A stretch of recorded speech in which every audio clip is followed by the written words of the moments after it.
Hi. நம்மள பார்த்து ஒரு சில பேர் குறை சொல்கிறாங்க அப்படின்னு எப்பவும் வருத்தப்படாதீங்க. அவங்களுக்கு வேறு என்ன வேலை? அது ஒன்று தான் வேலை. நம்ம ஒன்று பண்ணலாம்.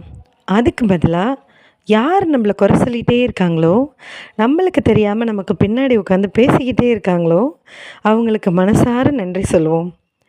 ஏன் தெரியுமா? அவங்க தான் நம்மளை செதுக்க வந்த உளி. அவங்களால மட்டும்தான் நம்மக்கிட்ட என்னென்ன குறைகள் இருக்குது அப்படின்னு தெரிஞ்சு அது எல்லாத்தையும் நிறைய மாற்றி நம்ம வாழ்க்கை பாதையை செப்பனிட அதுதான் உதவுது இல்லையா? ஸோ நம்மளை குறை சொல்கிறவங்க பேசிக்கிட்டே அதே இடத்துலையே உட்காந்துருக்கட்டும். ஆனால் நம்ம என்ன பண்ண போகிறோம்?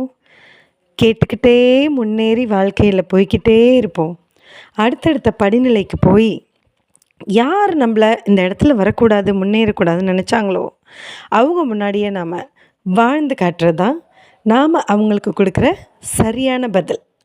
அது மட்டும் இல்லை, எப்போவுமே சைலன்ஸ் இஸ் பவர். ஸோ நாம் அமைதியோடையும் நேர்மையோடையும் கரெக்டாக நம்மளுடைய வேலையை செஞ்சிட்ருந்தோம் அப்படின்னா என்றைக்கும் நம்மளுடைய வாழ்க்கை பாதை ஏணிப்படி தான். அதில் ஏறி சிகரத்தை தொடுவோம், முன்னேறி வருவோம். என்ன